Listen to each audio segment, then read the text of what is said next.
संसार विविधताओं का घर है और इन विविधताओं को देखकर मनुष्य के मन में अनेक प्रकार के प्रश्न उठते हैं।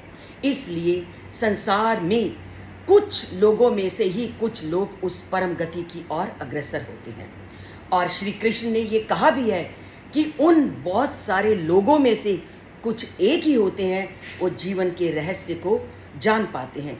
क्योंकि जैसे ही व्यक्ति संसार में आता है, भूमि, जल, आकाश, इन सब विविधताओं को देख करके वह भ्रमित हो उठता है और उनकी भ्रमित हो जाने के कारण ही वह जीवन के वास्तविक रहस्य से बहुत दूर हो जाते हैं। तभी आज के श्लोक में कहते हैं कि अगर वो विविधताओं को भी देखता है तो ये सारे विविध पक्ष भी मेरे ही हैं। वह कहते हैं भूमि आपो अनलो वायु खम मनो बुद्धिरे अहंकार इत्येयम में भिन्ना प्रकृति अष्टधा। कि भूमि, जल, आग, वायु, आकाश, मन, बुद्धि, अहंकार, ये आठों के आठों मेरे ही प्रकार हैं। इसलिए मानव को जब इस बात की समझ आ जाएगी कि ये सारी प्रकृति शक्तियाँ उस परम पिता परमात्मा की हैं, तो वह अपने आप परम गति की ओर अग्रसर होगा।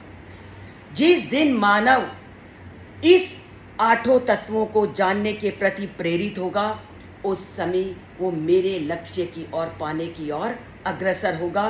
जिस दिन इनके प्रति उसके मन में जिज्ञासा उत्पन्न होगी, उस दिन वो मेरे नज़दीक आता जाएगा।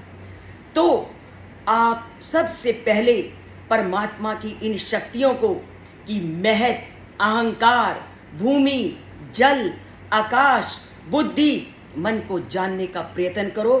पहले इस पड़ाव को पार करो तो परम गति को प्राप्त करना बहुत आसान हो जाएगा। क्योंकि उस ईश्वर की महिमा बहुत अपरंपार है और उस अपरंपार महिमा को आप तभी जान पाओगे जब उसके भौतिक स्वरूप की ओर आप एक कदम बढ़ाओगे।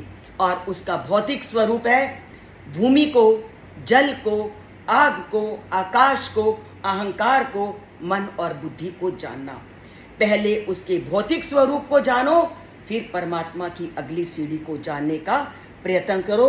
क्योंकि उस प्रभु की महिमा अपरंपार है, वो कर्ता प्रभु उपकार है।